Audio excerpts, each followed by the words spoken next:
Hi, everyone. Welcome back to the Change Your Mind podcast. I'm your host, Kris Ashley, where we explore the intersection between personal development, spirituality, and science. And I think we're going to hit on all three of those today. I'm really excited for my conversation. I have a body whisperer here today with me, and I didn't know what that was before I met Amanda. So I'm just so excited for this conversation and for her to share a story with all of us. Hi, I'm Kris.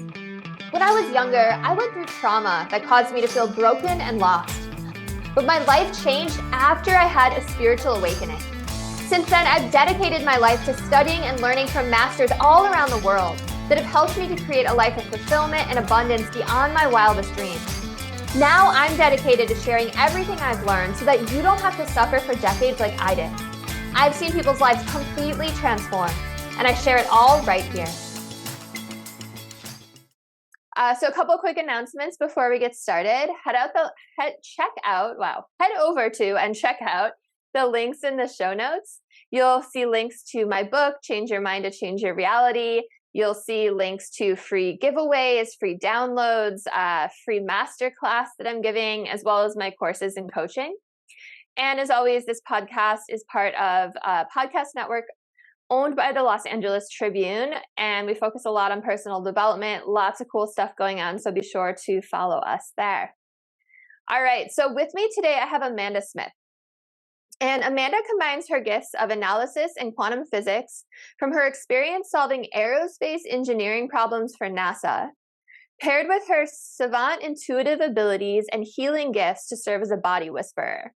She can track things that are happening in the body's energy system and directly affect the flows and systems to create balance, accelerate healing, and result in what sometimes seems like miracles. Perhaps more than anything, she can provide answers that are otherwise hidden, allowing creative problem solving and giving people hope. I love that bio. Welcome, Amanda. I'm so excited to have you here. Thank you so much for having me on, Kris. I am excited to dive into all three of those topics that your podcast is all about. Yeah, absolutely. And like I was saying, like, you're such a perfect fit. And the fact that you have an aerospace engineering background in NASA just blew my mind when you came on at first and just like casually dropped that in the conversation. So I love to start off all my episodes the same way, and that is by asking people what their origin story is. So I'd love to hear your story from NASA to figuring out you have these abilities to walking down the path that you're on now.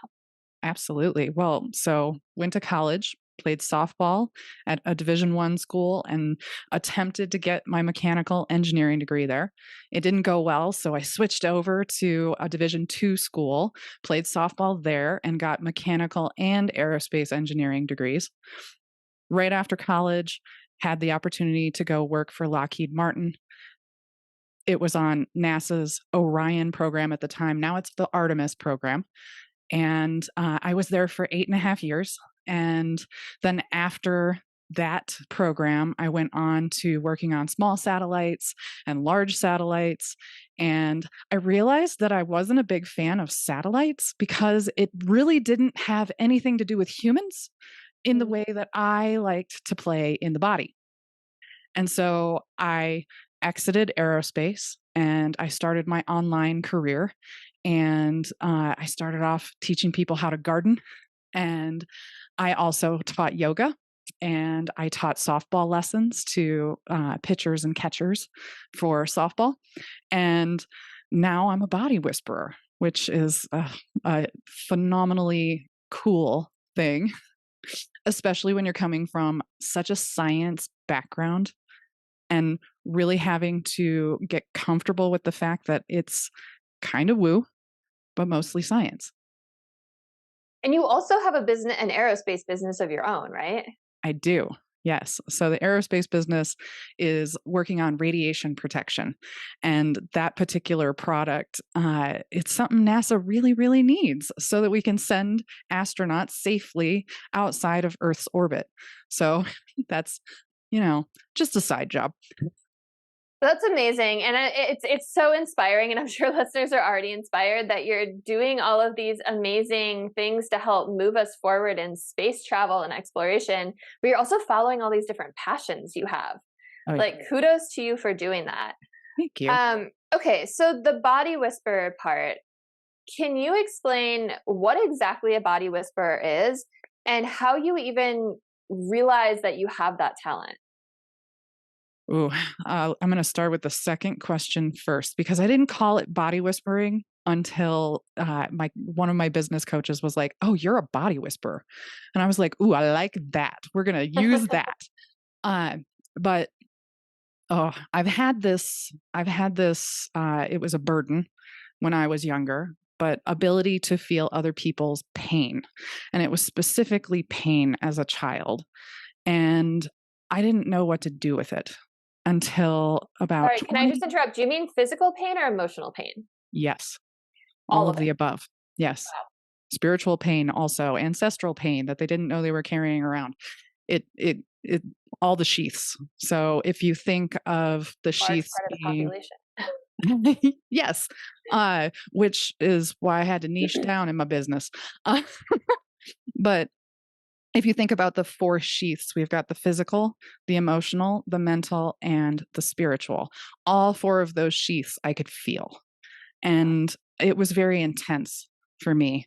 And what I ended up starting to do was just feel like I was in pain all the time. And I finally had a random coach approach me and say, "Hey, are you recognizing that you're in pain?" And I was like, "Yeah, of course." And the next thing that he asked me was, "Do you know that it's not yours?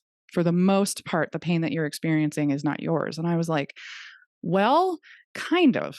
I know that I can tap into other people's stuff and feel it." And at the time I wasn't doing it with consent. And I've since learned don't do that and how to dial it in so that I can specify, okay, this is this person's or this is this person's. Whereas we were at a conference when I met him, Cable Jones is his name, and there was 500 people at the conference. Plus, we were in a hotel with, I'm sure, probably about 1,000 people staying in the hotel because we're in New York City, in Manhattan, and uh, he was like, "Okay, let me teach you a couple of things so that you can really figure out what's your pain and what's other people's pain." And from there, it was like it opened the door in my mind to, oh, wow, I can really start to control what's going on in my body. And it was night and day difference for me as far as walking around and not literally feeling pain in every inch of my body. Wow. So, how old were you when you met Cable Jones, and how was he able to identify you as someone who's feeling other people's pain?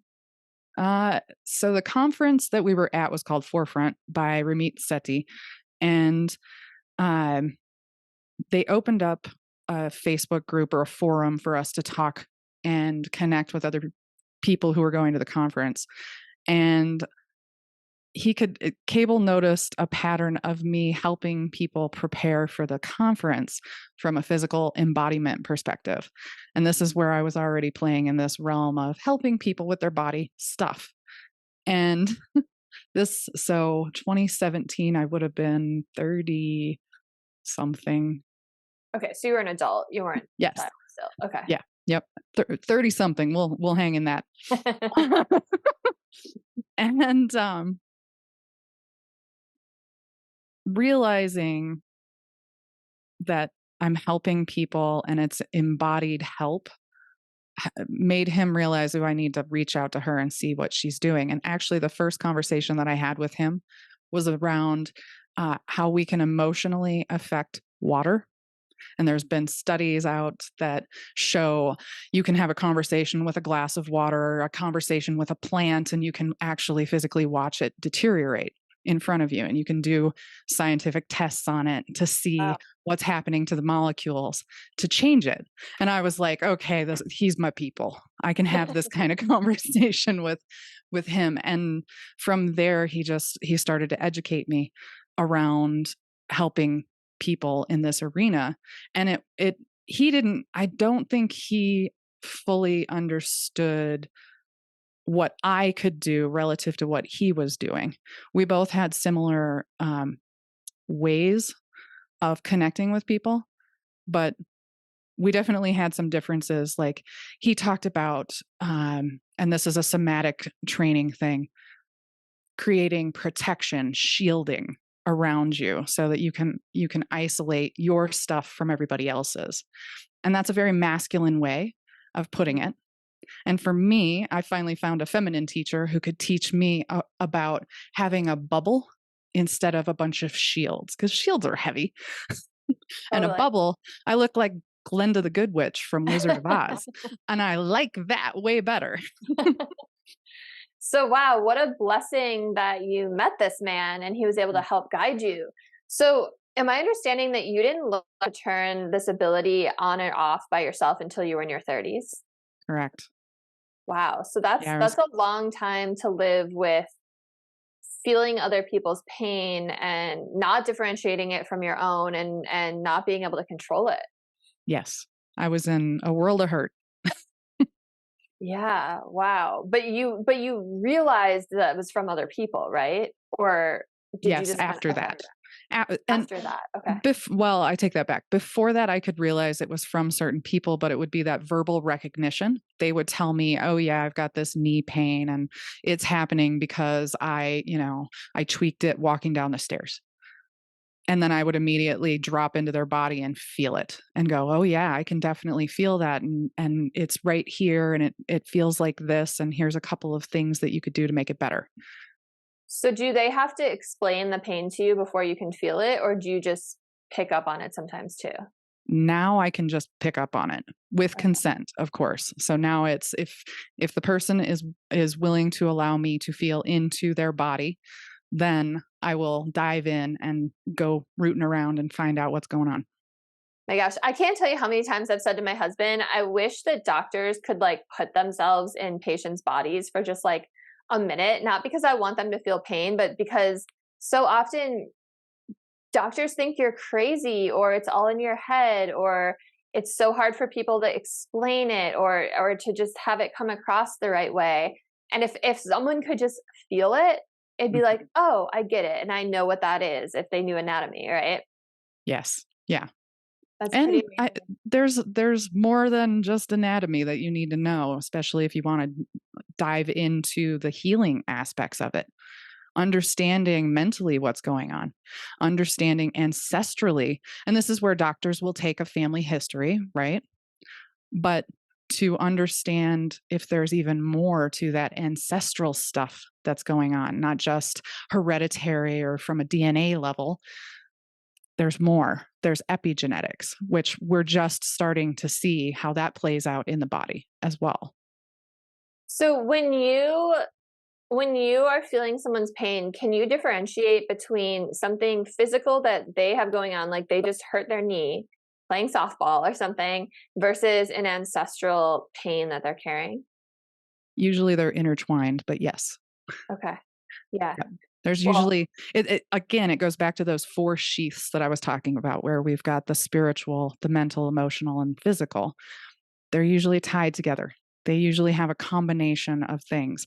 If we have something physical show up in our body, the mental side of it was either something was mentally going on or emotionally going on to have it show up. And again, that goes back to somatics. How does our nervous system send us pain? Where does pain actually come from? Our brain. Or was there something already functioning improperly that created the mental struggle after that? So it's that chicken and egg, which one came first? But they're always tied together. oftentimes pain is just messages from our body, right? That something's out of alignment, that we're not on the right path, that that we're not doing what we're supposed to be doing. So I can totally see that. And I've also heard that all pain kind of starts more in your energetic field before it ever comes into your body. What do you think about Yes, that?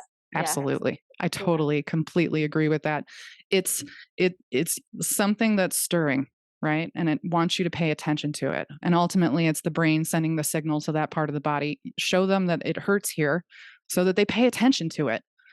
And now when they pay attention to it, they can do the work necessary to fix it. But what's the work? Well, when we go to doctors, like you were saying, when we go to doctors, they're working from the world of averages and speed, right? Mm. Most doctors are overwhelmed with too many patients. They have a very short period of time to figure out what's going on, and they only have a subset of information. If they could do what I do, they would know right away, oh, okay, so that knee pain is actually coming from this side of the knee. It's not necessarily where they're feeling the pain. It might be another spot that's sending the signal. It's a referral pain instead. We all know referral pain is like you push on a spot that's hurting and all of a sudden you can feel it somewhere else in your body. Magic.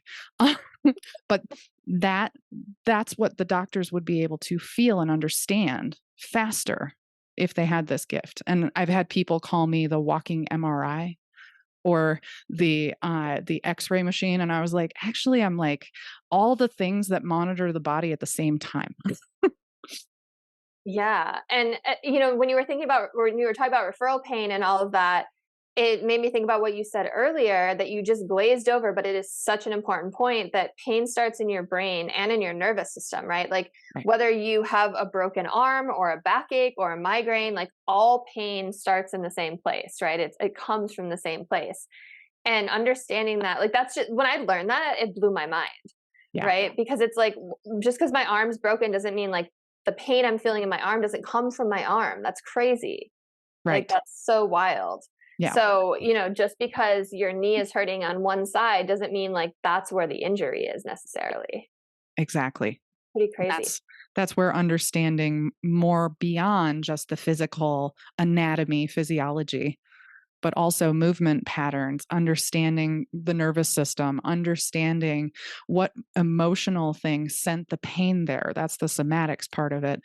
Understanding is this something that is relative to an experience you're having or you had in the past or you're afraid of in the future, and So, identifying that quickly. yeah. So, you can feel people's pain and you can kind of tell the difference between, if it's emotional or ancestral or physical, even though they're all intertwined. But can you also differentiate between all those things you were just talking about? Like, and it made me think of it when you said someone called you a walking X-ray or MRI machine. Like, are you just feeling the pain or are you also sensing so much more about it? I'm sensing a whole lot more about it. I'm receiving a whole lot more data from that specific spot or several spots in the body, because usually if we have one pain, we probably have more pains, but one pain is overriding the rest of them. Mm. And being able to identify, oh, okay, so right now you have a shoulder pain and a low back pain and a knee pain. And oh, let's look at how you walk. Let's just start there. And then how can we trigger the pain to go away? And if we can trigger it to go away from a brain-based perspective, then what else was going on to facilitate that problem? And that's where a conversation and coaching comes in. Got it. So you're also helping heal people to the extent that you're offering suggestions, right? And I think you told me that you even offer dietary and movement suggestions too, right? Correct. So yoga, as a yoga instructor, I love to offer up those kinds of movement-based things, um, or sometimes just stillness, right? Movement helps move energy through the body. Stillness allows the brain to process the mental side of things, right? So, depending on what the issue is, we'll do either stillness or movement. And then dietary recommendations generally come from what's going on hormonally or what's going on in the guts. Uh, the guts, I love that lovely word, that digestive system uh, connection. And there's a huge connection with the digestive system and the brain too. Our guts are our second brain. So helping people understand that and understand a lot that's going on down there in the guts is going to affect how the rest of your body feels and how the rest of your body functions. Totally. And most of your immune system lives in your gut too, right? Correct. Yes, Yeah. that biome in there. Yeah. It's pretty amazing. It can regulate everything from our immune system to our moods to just everything. Yeah. So Mhm. important. And especially with today's modern diets, a lot of people's guts need some love. Yes, yes, and I think what we forget nowadays is we're trying the paleo diet and we're trying uh, keto and all of these different opportunities to try different diet styles.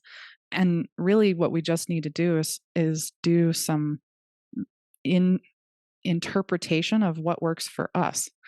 And I like to teach people that I work with kinesiology, and I do it with snapping. So I program my hand to tell me yes and no. And for me, yes is my fingers stick together and no is slip. And then I teach them how to use that to go, okay, should I eat a banana right now? And they can test and find out. Or does my body like red meat? And ta-da, now they're getting the answers. And it's coming from an intuitive place, but they're getting a physical recognition with that kinesiology, snapping or locking your fingers together or sticking your arm out and letting it go up and down. So it's really similar to muscle testing in that kind of way, right? It is muscle testing. Yeah, yeah, super cool. I've never heard of the snapping thing, but I love it. Yeah, muscle testing blows my mind. When you're a mom What's that? and you don't have enough Oh, hands yeah, to manage the child, the groceries, and you need an answer really quick, yeah, snapping's the key. yeah, that makes sense. Yep, you can just put the bag over the arm and then you have the free hand. Exactly. So I love backing everything up with science, and you have a science background, so I'm sure you do too. How does neuroscience and neurology play into all of this body whispering that you do? Woo, woof. Understanding what part of the brain controls what thing that's coming up in the body. That's huge because again, the brain rules everything. Consciously or unconsciously, it's ruling the roost, right? It's sending the pain signals. It's telling your body to show you, hey, something's wrong here, right? So understanding the nervous systems, understanding how those interplay, understanding the patterns in the body as well. My gateway into all of this was actually Louise Hay. You Can Heal Your Body. That book, man, going through that book and going, okay, so this is the problem that's showing up and this is the mental thing that created it. And then going, okay, chicken or egg, which one came first? Was it the mental or the physical? And again, for some people it's physical, for some people it's mental. So understanding that and going, all right, so we're recognizing this pattern. We're seeing what's happening from the brain perspective and the nervous system perspective. How can we help them heal? And this goes back, and I've said it several times, somatics, that new cool word is really what Louise Hay was doing, but from the opposite side of the spectrum. She was seeing this pain pattern in the body and going, oh, this is what's going on mentally. Whereas somatics is going, okay, let's go find that pain and let's trace it through the body and see where it moves. So, Yeah, I love that book so much. That one and Soul Speak by Julia Cannon. Like anytime I have anything going on, I look it up, and they're like little dictionaries for me. I'm like, ooh, let's. And for those of you who don't know it, you can actually go through different body parts or different pain that you're feeling, and there's a spiritual little write up about like what causes that spiritually, right? Did I just describe that correctly? yes, Louise Hay gives you affirmations, which it's funny. Oh, I yeah. never really dove into the affirmation side of things. That's kind of like neuro linguistic programming, NLP. Mhm. And hypnosis to an extent has that same type of thing, and I was never one that could be hypnotized. NLP works on me, but the hypnotism never worked on me, unfortunately, and I know that's one of your favorite things. It is. It is, and that just makes me curious. Right? And Why didn't it work? yeah, yeah, that's interesting. I mean, who knows, right? That could also go back to like a past life or an ancestral thing, right? There's some kind of block there, some kind of safety mechanism that you've Safety built block. in. Yep, it's a Yeah. safety block, and I know it. As soon as I mentioned it, I was like, oh yeah, that's a safety thing. Hmm. Yeah, it's so interesting how our bodies work, even on like a deep subconscious level, to Yes, protect us, right? correct.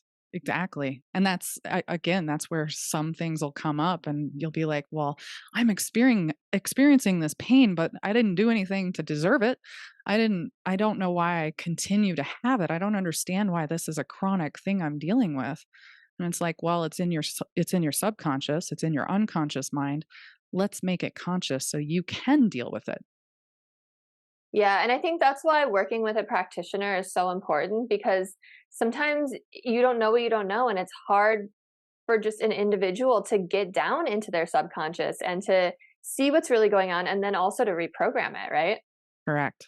Yes, all of us need coaches. I have coaches to help me with these things. In fact, yesterday I had a huge breakthrough around money, and I was just like, "Oh, wow!" And then realized after diving deeper into it, that was an ancestral thing. It Mm. comes through my lineage. It's an epigenetic thing.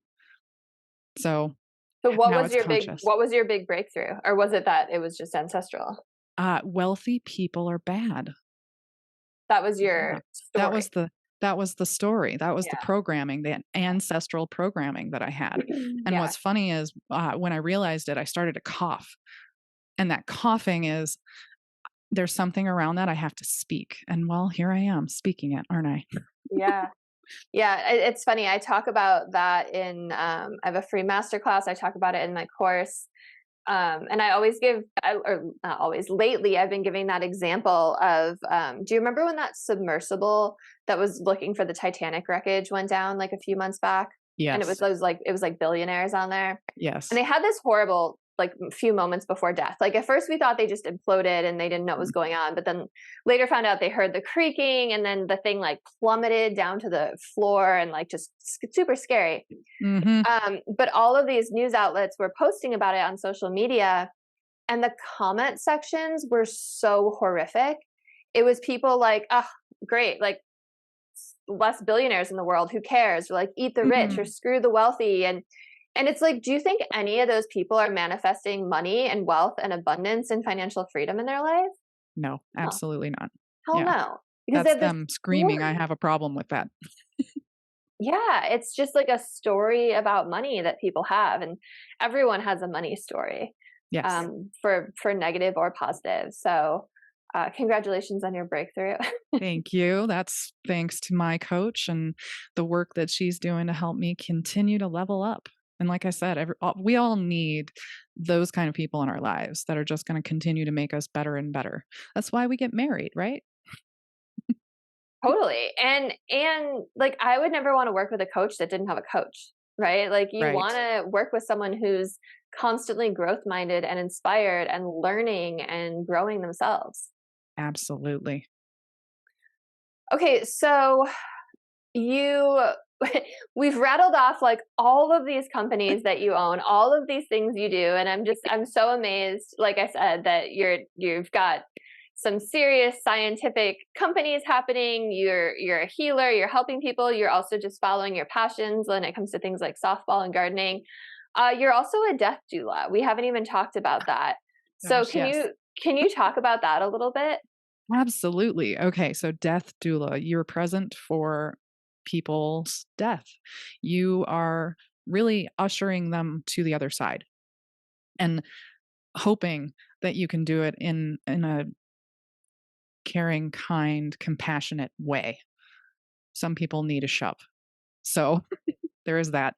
Um, but death doulaing, hmm, it's it's uh it's a touchy subject for people, right? Death general is a touchy subject, but none of us get out of this one alive. So why not address it? Why Yeah. not learn what you're going to experience and how it's going to look and how it's going to feel? And, you know, a lot of it's hypotheticals. It comes from quantum physics as well. So on the other side, in the realm of spirit, there is no time and there is no space. And as a human living in this dense meat suit, it's really hard to conceptualize that. Our brains do not want to go there. They don't want to think time doesn't exist because that's all we've experienced. We're living a linear path. And space doesn't exist. Well, I have a body and I'm in a room in a house on planet Earth.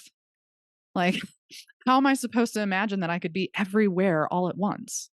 And that's the other side, right? That's the spirit side of the world. And so helping people navigate that is interesting. We don't usually, when someone's in a dying process, drop that on them. That's a little too heady for them since they're trying to exit.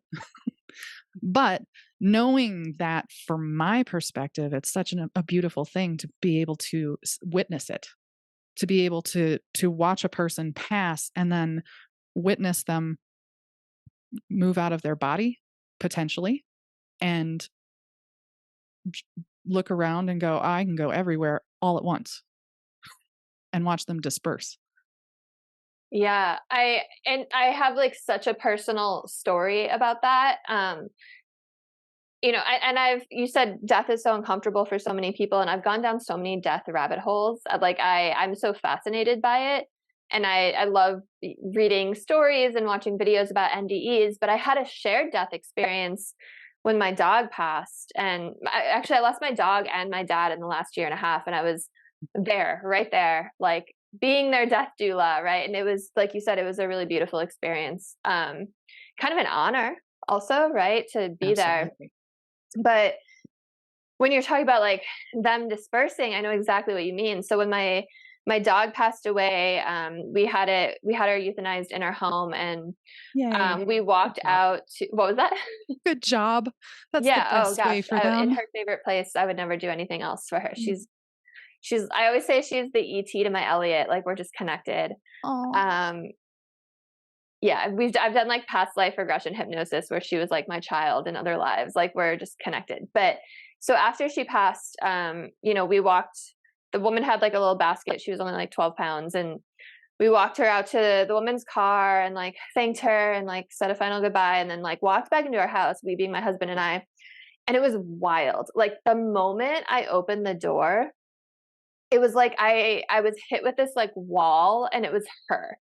Like it was her presence, like someone's presence, right? And I just felt so much joy and lightness and peace, and I started like laughing and smiling. But it was like she had just expanded, and it was like every molecule of air was her. And I don't know how else to explain it but that. It was like the wildest thing. It was like she took up the whole room, and it was just like I have goosebumps just like talking about it, because it was like the most incredible experience I've ever had. Yep. But I understand that, like what you're saying, where they disperse, because it's like that's I don't know how else to say it. She was every molecule in Yep. the room, and just everything. It was just her. And it was funny because I kept talking about it. I was like, oh my God, I feel her. She's here. Like, this is amazing.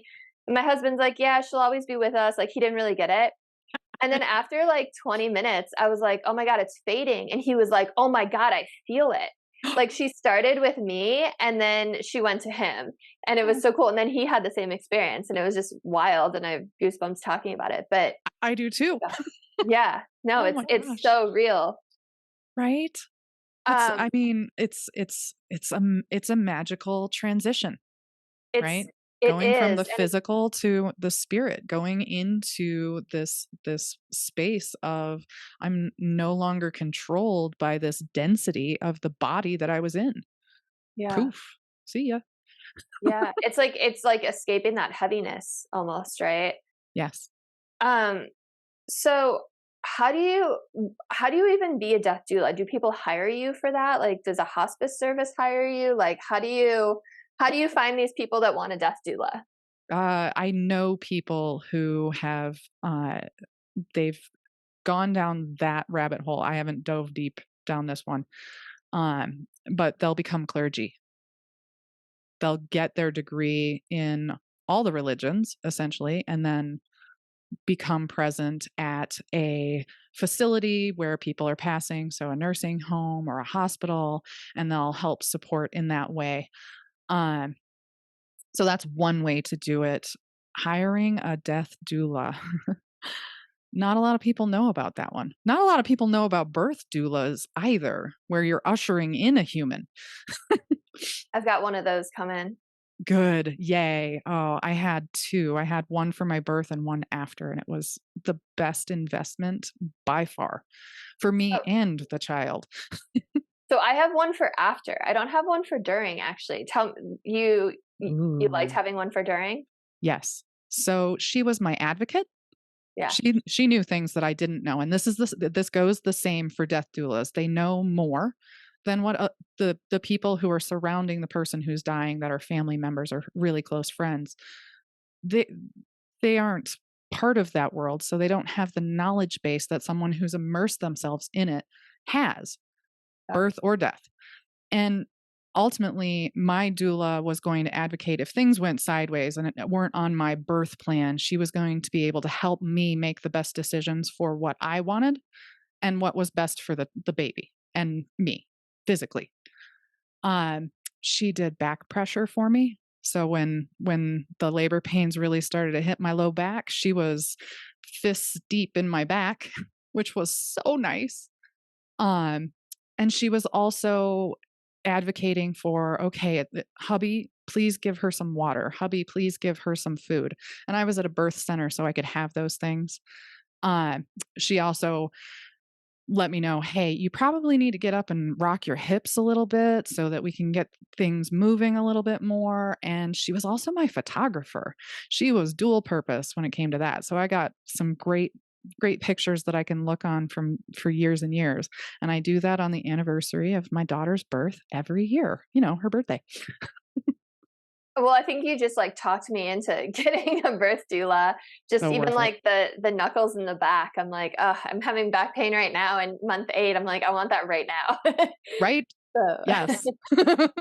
That's where hubby um, comes in. You got to teach him how to hit the right spots.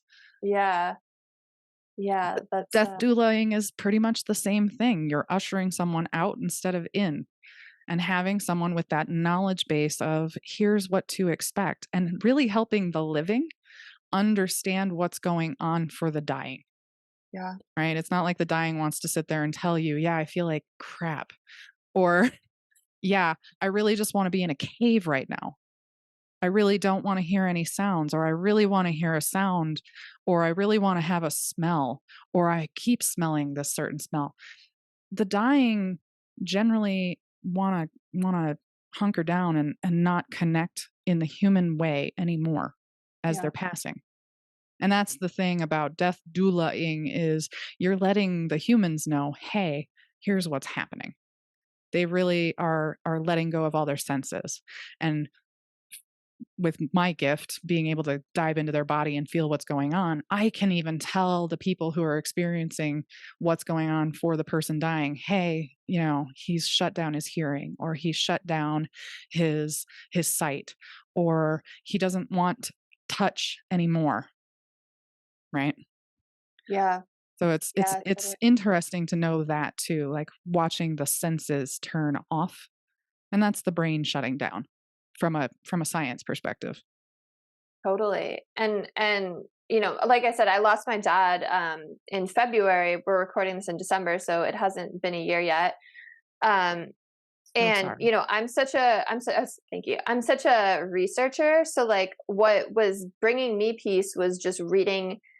I was sitting at his bedside and just like while he was sleeping, I would just read and research and like signs of this level of like the dying process, like everything. I read some amazing books again on like shared death experiences and NDEs, but I also read like all the scientific articles or like what to look for. So it was like, and I was watching him so closely. It was like I knew it was like the modeling of the skin and like the ashiness on the knees and like just like little things. And I Mhm. remember his final moments, like we knew he was gonna, because like apnea is one of the things, right? Like once apnea kicks in, like you're like, okay, it's close. Right. And we had this hospice nurse had just like come by. They come for like half an hour at a time, like twice a week kind of thing. They're not there often. Yep. And she was there and she was like changing his diaper, right? Because he needed a diaper at the end. And she rolled him back over in the bed and she was like, I think he's gone. And he was super stiff, super skeletal looking. And we were all kind of like, whoa, like it just happened so fast. And all of a sudden he was like, oh, and like took one of those breaths. And we are like, okay, this is it. And I was like, okay, you two nurses need to go. My mom and I just need to be in the room with him. And this whole time, my parents have that that sleep number bed that like Mm. raises the back. Yep. So the back was kind of raised and like he kept sliding down. So my mom, every time the nurses were there, would be like, you need to help him like get up, right? Because she's like handicapped. She couldn't do it with me. It kind of required two people to lift a sheet. Mhm. And this is happening, right? And I'm like, okay, nurses have to go. My mom's like, no, you have to lift him up. You have to lift. It's like frantic. And we're Mhm. like, everyone's like, do you understand what's happening? Like he has like seconds, right? And she was just like hysterical about it. So like me and the nurse like quickly Like, lifted him. okay. They ran out of the room. I sat there and held his hand and was talking to him saying like, I love you. And my mom's like wandering around the room, like looking for a water bottle. Like she just had no idea what was happening. Yeah. Like she was so disconnected from it. Yep. And She then I was like, Mom, get disassociated. over here and sit down. And she did and whispered, I love you. And then he died. And it was just like Mhm. the craziest, like Magic. 30 seconds. But then, like, yeah, but then it was just like this really peaceful moment. But it just made, I'm telling that story because you made me think of like, you know, the family members sometimes can't comprehend what's going on, or they don't have the information, they haven't done the research, or it's just too overwhelming, so they're going towards like the familiar tasks, like they're trying to like check off tasks rather than just be present, right? Yes, yes. Disassociating happens a lot when it comes, especially when you see it from the couple's perspective, right? I see that often. It's the other person doesn't even want to imagine what it'll be like on the other side of this for them in this life. And that, I mean, I'm getting tore up from that one. That that's the toughest thing to see Yeah. because you know this is a moment that we really want you to be present, but they can't. Yeah. It's too overwhelming. It's too much because you know it's over. And helping them navigate that, not only in the moment, but after the moment and months and years after that, that's the magic of this kind of work. Yeah. That's the magic of really holding space for that person to process and letting it take months, years, decades, hopefully not centuries, lifetimes sometimes too.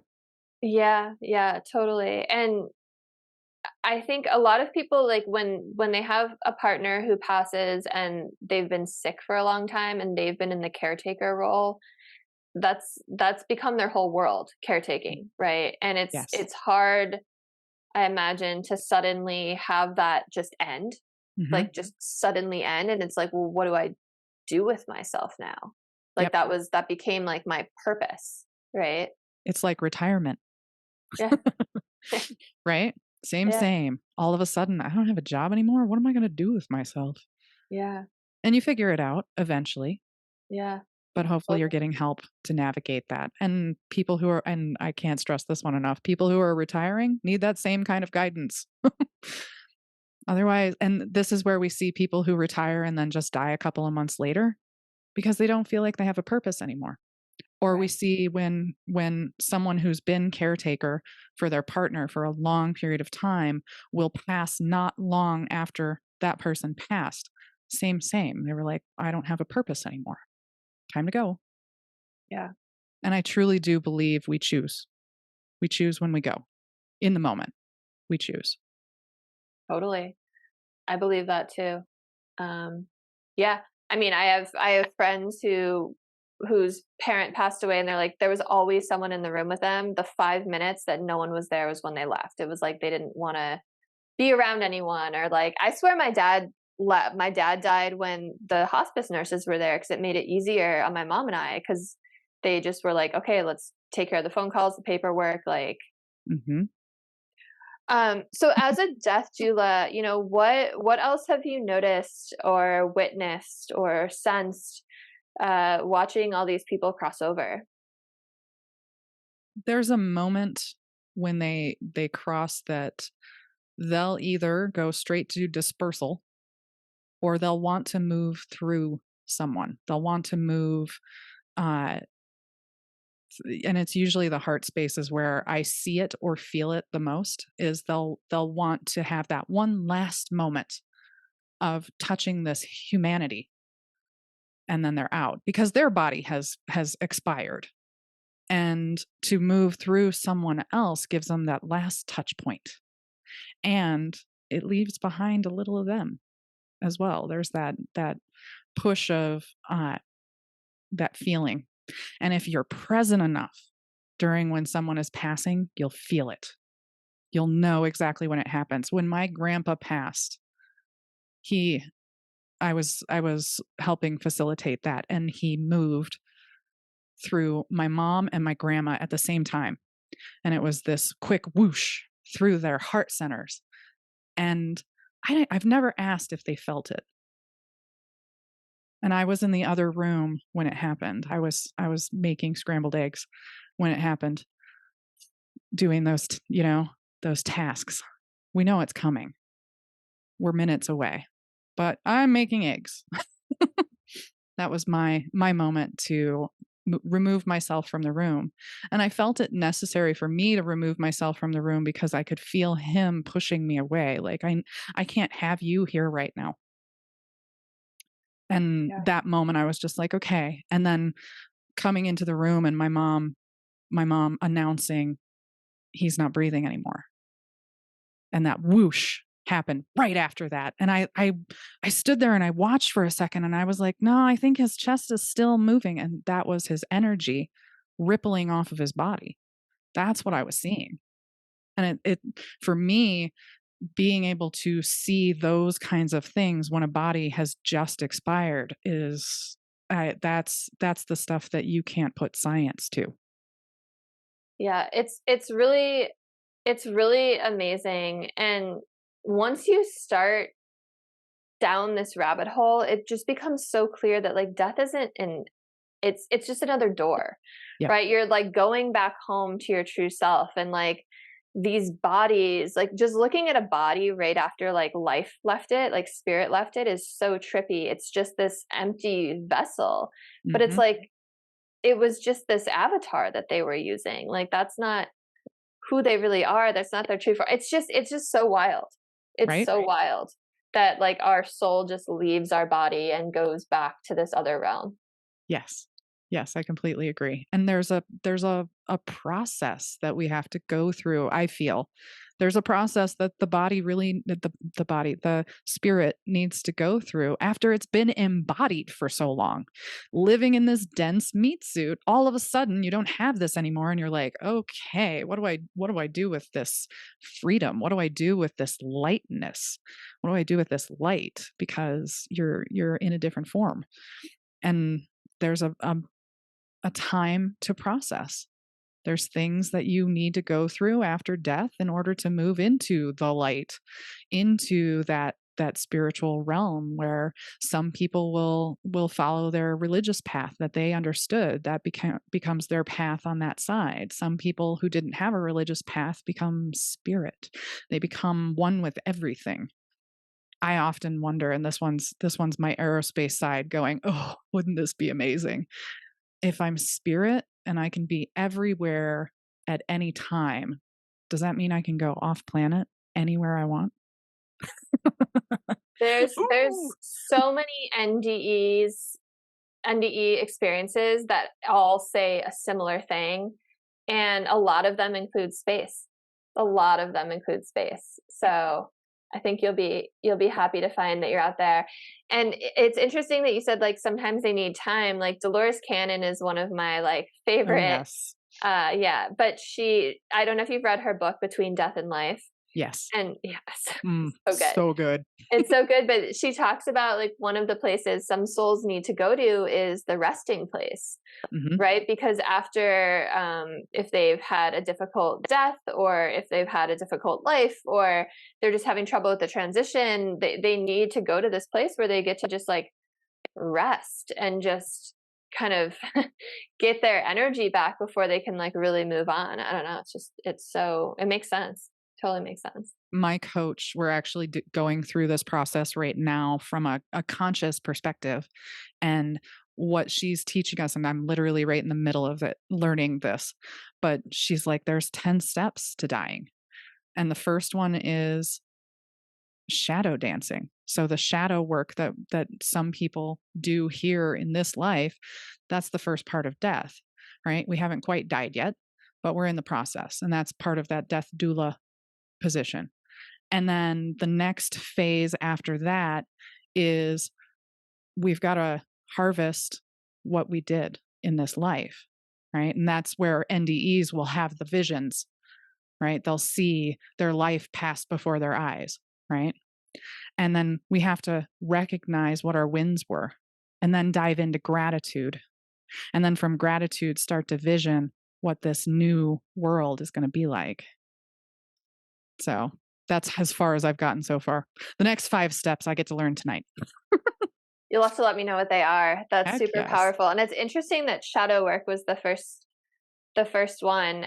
And the other thing that I've heard a lot from NDE people is that when they're doing the life review, they're also experiencing it from other people's point of view, right? So like Ooh. if you're, and it's kind of intimidating, right? Like if you're looking back over this one particular incident, you're going to experience it from everyone else's point of view that was involved and feel the emotions of the way that you made them feel during those, which is like, that makes sense. And never for like judgment, just for like learning, right? Just to data. level up and grow. Yeah, data. That's how I live my life. It's neither good nor bad. It's data. Yeah, I love it. You know what another great book is, you've probably read, is The Afterlife of Billy Fingers. Have you read that? Oh, no. Write that down. Oh my gosh. It is the most beautiful book I've ever read, I think. So it's about this woman who's like not spiritual or anything, but her kind of bad boy brother passes away, and he starts communicating with her from the other side. And as he's like going through all of these stages of like literally what you were just talking about, like the afterlife, he's vividly explaining it to her, and it's like stunningly beautiful. And she comes at it from such a like cynic point of view that it's like, she's not just trying to like sell you on something, like on some fantasy, like it's beautiful. It's amazing. I'm checking it out. It's it's really, really cool. Yeah. I think it's on audio too. I think I listened to it. Wow. I can't believe an hour has gone by.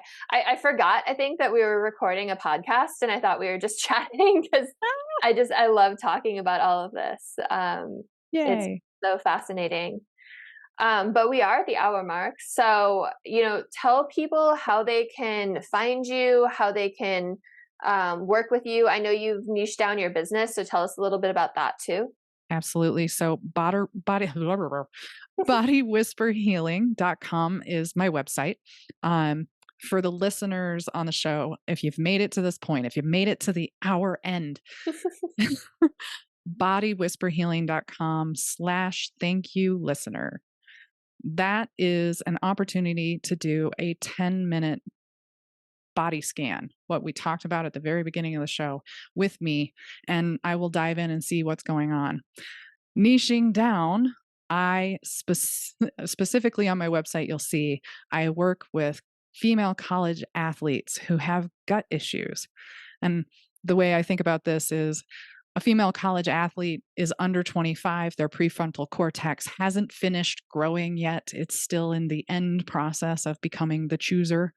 And if I can work with those people who are having gut issues, guts directly connected to the brain, I can probably work with you too. I love it. And if you're a female college athlete listening, she means that with all love, right? Absolutely. Yes. I was that female college athlete who had come to find out, lots of gut issues, but those gut issues were part mine, part other people's. And a lot of what was going on for me was just this unraveling of what path I should have been on versus what path I was on. So that's usually what's happening for a female college athlete, is they're realizing, oh, well, maybe I should make some different decisions about my career or the sport I'm playing or how I'm treating my body right now in college because nobody eats well in college. Definitely not. Awesome. So all those links will be in the show notes as well. So if you're driving and listening to this, or you're in a place where you can't write it down, you can always come back and check. Thank you so much, Amanda, for coming on. I loved our conversation. I love talking to you. We hit so many different topics today, but I think that's kind of your MO. And for Kinda. everyone listening, please like, share, subscribe, help spread this episode, help spread the podcast. And I hope you all have a beautiful rest of your day. I'll see you all soon. Thank you, Kris.